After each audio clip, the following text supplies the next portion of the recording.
Hi, everyone. Katie Parker, alcoholic.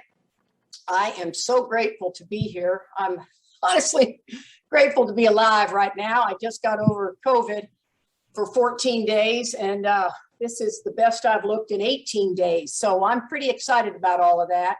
I was a little concerned that I might not make this meeting, and I tell you, Tamara's an amazing individual. She is someone you can't say no to. And there's only one other person in my life that is like that, and that's Ali. So you guys are two peas in a pod there, because I'm a gal that can say no. And I'm honored and privileged to be here.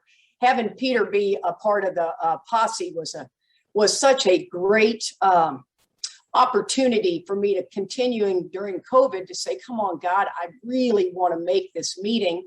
And I really want to do this with Peter. And we got an opportunity to talk yesterday. It was great.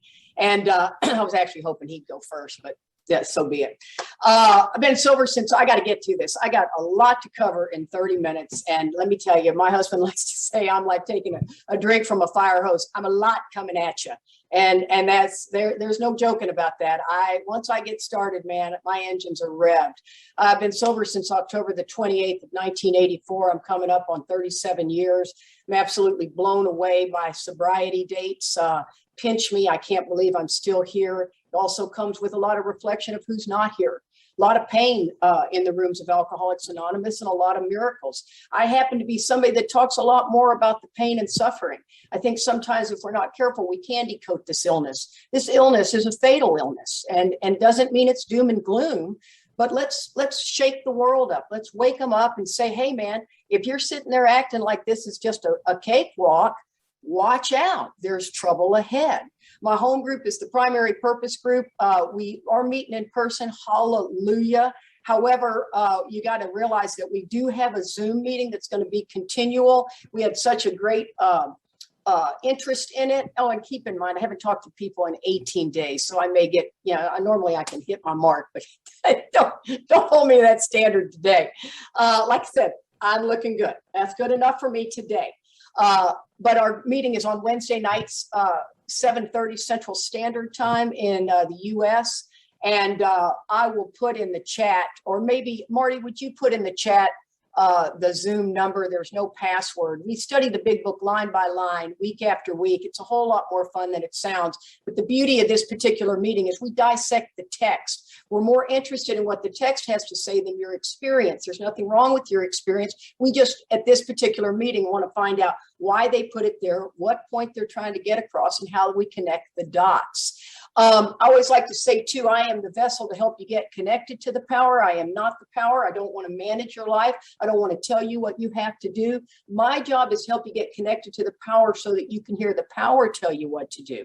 See, I came into the rooms of Alcoholics Anonymous. I chased a boy in. Thank God nobody was the arbiter of my sex life. I sat at his feet while he read me the big book. We were married for 20 amazing years on, good, bad, right, wrongs, all of that. But I had a little girl, right? I had a 5-year-old child. I was 26 years old. I'm 63 years old now. And I had a little girl that I drugged through hell. I know pitiful, incomprehensible demoralization. You have a kid while you're out there running and gunning, and it is ugly. There's no doubt about it. I just, this looking back at that is painful. She's 42 today. We have an amazing life. I have another child that's 32. He's never seen me drink, but he's seen me stark raving sober. He's seen me crazy. Don't be fooled by the life we can live without a drink in our hand. Right? I like to qualify myself simply by saying when I start, I can't stop, and I can't stop starting. I'm not going to sit here and talk about my drinking. I think there's a time and a place for it. This happens to be about the surrendered life, right? This surrendered life, and what exactly does that mean?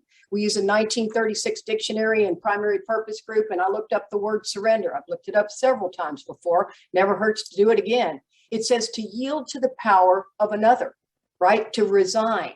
To give up, this white flag, right? Surrender for the alcoholic is one of the most difficult things we ever do. Some of us will get to the surrender and then not move forward. Some of us will get to the surrender and accelerate. Everyone does it a little bit different. So what does that mean? To me, to sum it up in 2 words, patience and discipline. And let me tell you, we alcoholics don't have either of them. right? We don't have any patience. And discipline is like, woo, says we alcoholics are undisciplined. God disciplines us in this very way he laid out. And yet my big book sat on the shelf for 15 years. I felt like I didn't need it. I felt like it didn't apply. You know, we're in this weird world where everything is about changing. Let's change this. Let's not be okay with this. Let's move this. And to me, I'm like, don't touch that book, period. That book holds the key to my future just as it has been written, right? Sit down with somebody and let them explain the darn thing. I mean, wouldn't it be great if we opened that book and just related totally to what it was like in 1935? Of course we don't. There's a generation that hasn't known anything other than the internet. Well, that's not me. I'm not technically savvy at all. And so the truth of the matter is get somebody to explain it to you before you think you need to change it, right? None of us do this thing spot on. Wouldn't that be great if we just came in here, hit the mark every time and just accelerated? You know, pain is the touchstone of growth, right? We have to have pain in order to move forward, in order to seek the power. I worked a program based on alcohol being the problem. Think about that. Most of us can sometimes say, well, I'd have gone to anywhere to get a drink. I can get my butt to a meeting. We miss the whole point of what the root of my problem is. Oh yeah, alcohol can be a real problem, but it isn't the problem, right? It says this second surrender in AA, and that's what I like to call it. Call it emotional sobriety, call it whatever you want to call it. But I like to say it's easier to get an alcoholic to stop drinking than it is to get one of us to quit playing God. How do I stop playing God? See, alcohol was the solution. It was not the problem. Alcohol was the only thing that treated the pain of living a life based on self-will. Well, self-will is such a broad term. I don't even really get it. But it tells me in 60 to 63 that selfishness and self-centeredness that we think, right? We being the first 100 who wrote the book is the root of our troubles. Well, I was voted most likable 4 years in a row in high school. I am clearly not selfish and self-centered. Now, Charlie Parker, he was my best friend. You just had to be around Charlie for 5 seconds and you knew he was selfish and self-centered. But I obviously missed that. Maybe when I was drinking, I was a little selfish and self-centered. But that I remember the moment I made that decision and dismissed the entire root of my troubles. It says I'm driven by 100 forms of fear, self-delusion, self-seeking, and self-pity. Well, those are all ugly words. Come on.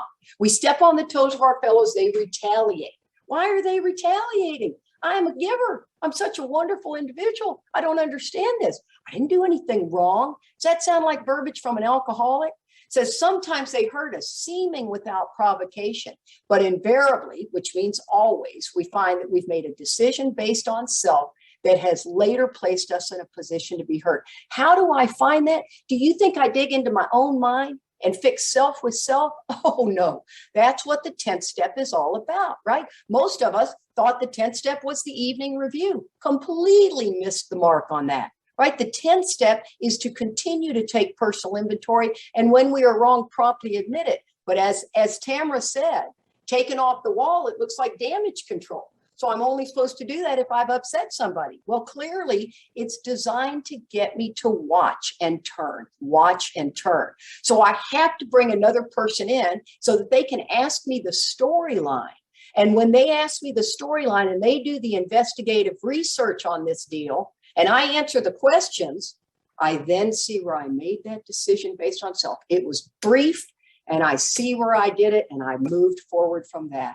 See, without that piece, you will rarely be able to come to it. Yes, the longer you're sober, the more mature you are, it will come easier and easier, but don't fool yourself.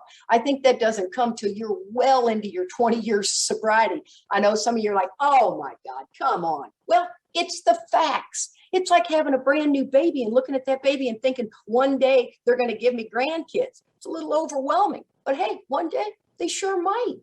See, the problem here is steps 10 and 11 are designed to keep me unblocked. But if I don't understand the root of the problem, I'm working a program based on alcohol being the problem. See, my DNA is I don't think too much of myself or too little of myself. All I think about is myself. See, we filter everything through us. And I'm going to break down the third step a little because I know Peter's going to do a great job on the first step. And I have a take on that.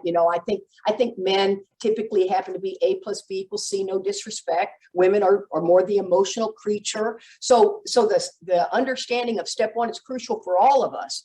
But for females, that third step really comes alive because we operate on tremendous amount of emotion. Not that men don't, but I'm actually a little jealous how you can just shelf an emotion. You find out some bad news, you just kind of put it on the shelf and go, so where are we going for dinner? You give a woman some bad news, oh my God, I'm going to fret, I'm going to think, until you make yourself crazy. And that's just my take on it. So I break down the third step a little bit more thorough, right? On page 60, it says we're at step 3 and that's italicized. But over on page 63, it says we're now at step 3 and that's not italicized. This is my opinion, my observation of why. I think on page 60, it's getting ready to tell us the many different ways that self shows up. And over on page 63, it's the affirmation of the decision we've made. So that's what I think it's all about. Goes on to say, which is that we decide to turn our will and our lives over the care of God as we understand him. Once again, terminology I don't understand.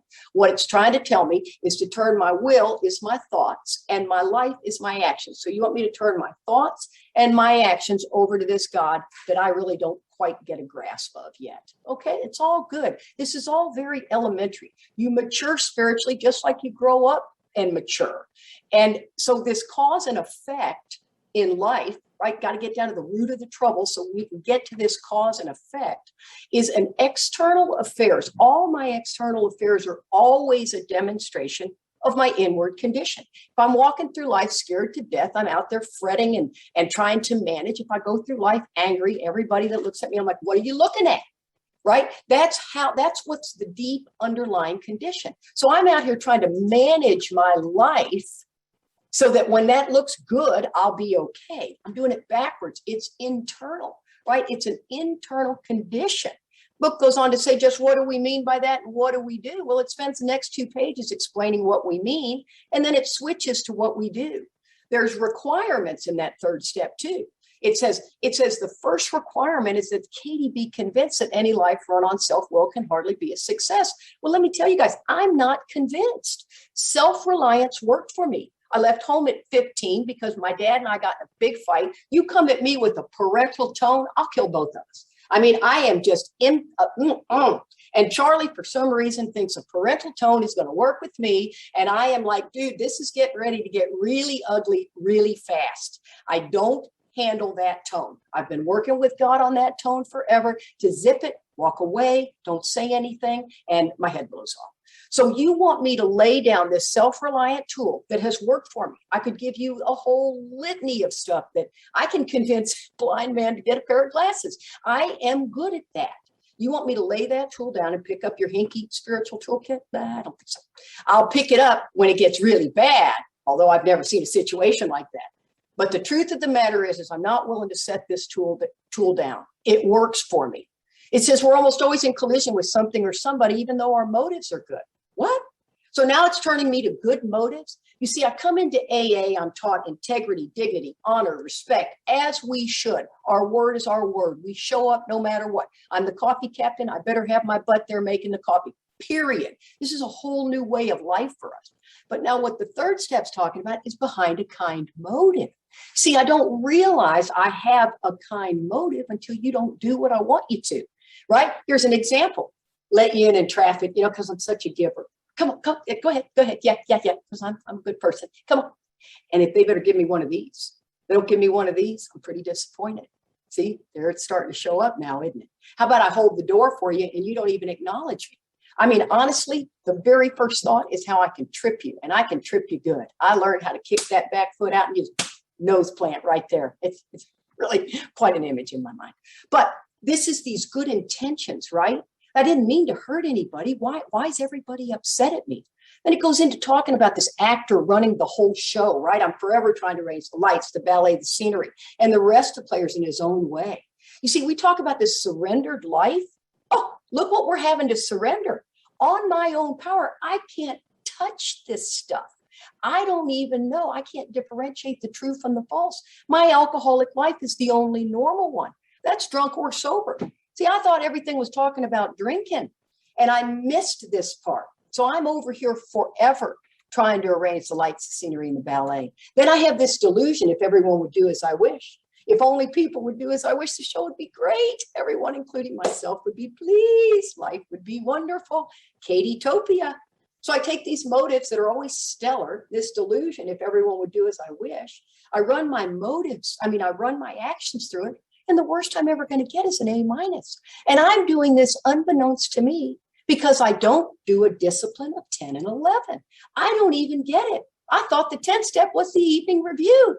So I have the steps so screwed up. I haven't picked up my big book. I've just done therapy most of my life. Don't get me wrong. I think therapy is an honor and a privilege. The only problem is in therapy, you talk about who you pissed off at in column 1, Dad, what he did in column 2, everything. Third column, what it affected, my self-esteem, my pride, my ambition, everything. We never get to the fourth column. Fourth column is not my part. It's my harms and my mistakes.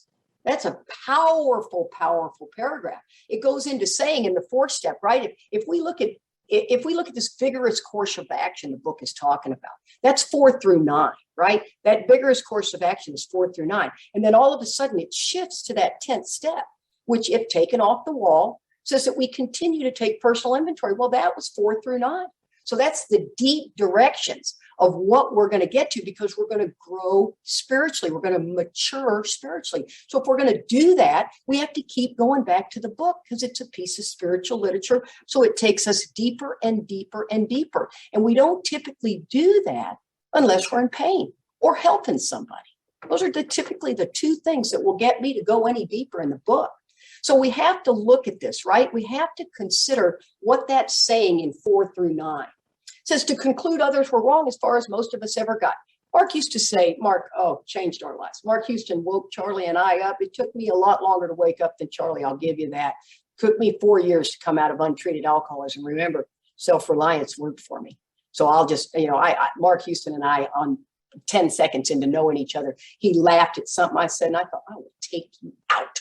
You look like the Marlboro Man. And I remember where we were standing. I remember what he was wearing. I remember what I was wearing. And the truth of the matter is I just didn't let anybody tell me anything. I'm like Mighty Mouse, man. I'm hard-headed, stubborn, opinionated. I'm all the above. That is hard to surrender that. So to blame others is as far as most of us ever got. Mark used to say, turn statements into questions. Are you a blamer? If you answered that question immediately, no, you are. Don't fool yourself. Watch for it and see. We go through life, as Mark used to say, asleep, dreaming we're awake. We have instant answers for everything. And we don't even realize what we're answering it to. I haven't given it a thought. To watch, 10th step, watch, turn. So to conclude that others were wrong as far as most of us ever got. The usual outcome was that the people continued to wrong us and we stayed sore. In sobriety, no problem, can do that. But the more we fought and tried to have our own way, the worse matters got. Really?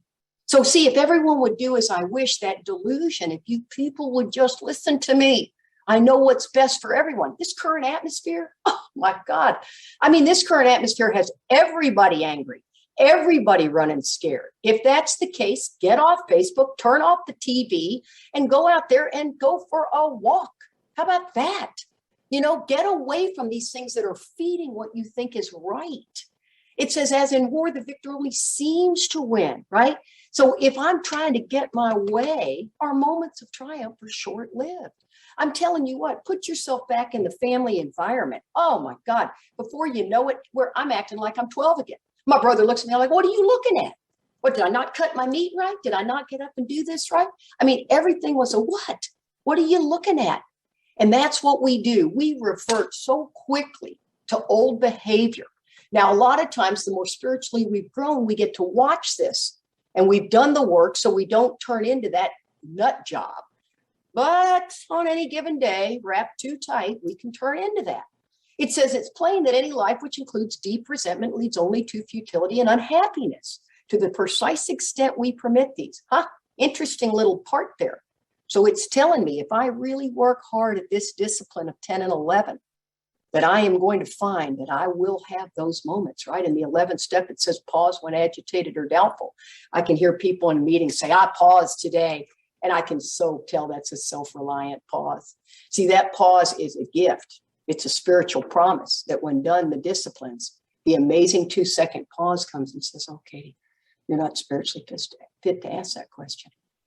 Stand down. And I mean, that's straight from God's mouth to my ear, man. And I can't tell you what a gift that is for Katie Parker. I did some work with Lorenz one time. I love Mike Lorenz. And he did, I'm laying out this, big problem and how wrong the world is. He said, Katie, what would happen if you took the high road? And I remember thinking, I never have. Never, ever taken the high road. And he said, I said, not only have I not taken the high road, Mike, I don't even know how to get there. Well, come to find out, the high road is amazing. Not only is it amazing, forgive me for this one. Oh, the dog heard me. There's no assholes on the high road. Yeah, it's a bunch of people that are just chilled. It's all cool, whatever. So I have worked so hard at asking God to show me, teach me, help me, understand, to stay on this high road. And now 1 out of 20 times do I not state my opinion. It's remarkable. It's absolutely remarkable. It did not come without a lot of work and a lot of discipline, right? And so it says, do we squander away the hours that may have been worthwhile, right? Squandering away the hours is staying in a position where I'm right and you're wrong. And trust me, you're asleep and you miss all of what God had laid out for you. You missed the moment at the gas station where the guy looked at you and you needed to smile at him. You missed the second to see somebody drop something, you pick it up and give it back to him. God is orchestrating every moment of my life. Do I believe that? If I do, what is required? A lot. The level of discipline for me to stay in this moment, for this talk right now. That's it. That's all I have. Is God has entrusted me with a message to carry, period. Not to go, I wish I hadn't said that. Oh, I did this. I did that. What I got, what you see is what you get. And I believe that wholeheartedly. And then it says, but with the alcoholic whose hope is the maintenance and growth of a spiritual experience. Remember the surrendered life. Surrender is a lot of discomfort and pain, right? I thought a spiritual awakening should feel good. That come to find out, no. Spiritual awakening is pretty darn painful, at least for me, the way I see it. Enlightenment is the joy. But I don't stay at the crest of the wave, right? That just isn't the way it is. It says this business of resentment is infinitely grave. We found it's fatal. Once again, remember, Mark said people act like I take this stuff too serious. We found that it is fatal. That's pretty serious stuff, guys. For when harboring such feelings, we shut ourselves off from the sunlight of the Spirit. The third step, the terms of the agreement are in the third step, to stay close to him and perform his work well. In order to stay close to him, I got to get close to him. In order to get close to him, I got to get unblocked. See, I don't get unblocked and stay unblocked. Why would I ever need God then? The truth of the matter is it's one granule of salt or sand at a time. And then before you know it, you're going, man, I just feel funky. What's going on? Right? And granted, some days are just like that. But the truth is, ask yourself that question and do a little bit of work, right? This 10th step, this evening review in the 11th step, right? We do the spot check inventory where we're watching throughout the day. Watch, turn, right? Ask God to remove it. Talk to somebody immediately, immediately, not at the end of the day, immediately. Make amends quickly if I've harmed anybody, then resolutely turn my thoughts about my actions to someone. Right. Then in the evening, 11th step evening review, check my work, constructively review that. That means to examine thoroughly. So you don't just answer yes and no, and you really kind of mix it up, change it up, ask yourself different questions. How'd you do today? Then we ask for those corrective measures, take that into on awakening. And then we look at our 24 hours ahead. Why am I looking at my 24 hours ahead? I'm looking at who I'm bringing into that day. Because the day before is going to outline my day today. If I'm pissed off at Charlie, watch for that. If I'm frustrated with my neighbor, watch for that. What am I going to do, God? What are you going to do different here for me? Let me stay awake and aware to this. Ask to be divorced from self-pity, dishonest, and self-seeking motives. Doesn't say ask to be divorced from fear. What? I thought that would be what it would want me to be divorced from. No, self-pity, first thing. If that doesn't lay out the mindset of the alcoholic, and that do not be fooled. That doesn't mean we get rid of that by 6 years. Matter of fact, I think we hit walls all the way through sobriety. 18 months to 3 years, you're definitely still working a program based on the abstinence of alcohol. Because that's the nature of it. Doesn't mean you're not awake and aware to selfishness and self-centeredness.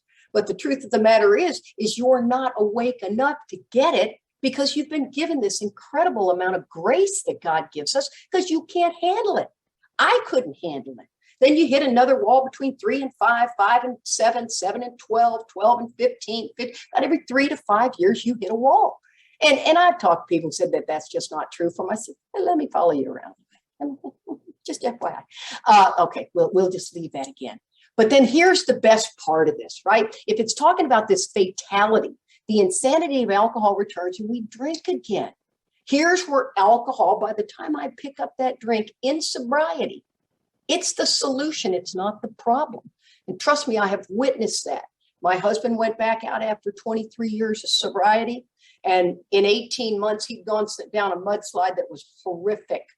And he ended up dying of a heroin overdose. No one was more shocked than I was. The obsession to drink was back on me. People say there's no way that happened. Which you just want to look at him and go, excuse me? Yes, you can actually fight off the obsession right up to the day you drink. Now, when that day is, I don't know. But I fought it off, and thank God Charlie met my little one-eyed bandit down in Kerrville, who then was sponsored by Mark Houston, and Charlie was in untreated alcoholism. I'm in untreated alcoholism. He grabs my hand. He throws me in the car. I'm like a wet cat. We go off to see Mark at a big book study. We wouldn't have gone across town to a big book study. But when God sends a lifeboat, get in it. And don't think he's not sending lifeboat after lifeboat after lifeboat. And we got in that son of a gun and we went to this thing. And I'm telling you what, my whole life began to change. But I'm a slow learner because I'm so strongly opinionated. If you're at all like me, strap your seatbelt on. It's quite a dandy. And then it gets into this amazing, amazing thing. It says if we're to live, we have to be free of anger, right? We have to be rid. The word rid means to be set free. That's on a daily basis. That's not like, oh, thank God I don't have anger anymore. I've actually talked to people in AA who said, I'm over that. Oh, really? Let me go to lunch with you. I can point it out pretty quickly, right? The grouch and the brainstorm are not for us. It talks about that we turn back to the list for it held the key to the future. What's that about? We begin to see that the world and its people really do dominate us. Just the world and its people. In that state, the wrongdoings of others, fancy to real, had the power to kill. We saw that these resentments must be mastered, but how? We couldn't wish them away any more than we could alcohol. This was our course. We can't wish these things away any more than we could alcohol. This was our course. We realized that the people who wronged us were perhaps spiritually sick. Once I understand that I'm a hypocrite, my life gets so much better. Though we didn't like their symptoms, call them 2. And the way they disturbed us, call them 3. They, like ourselves, are sick too.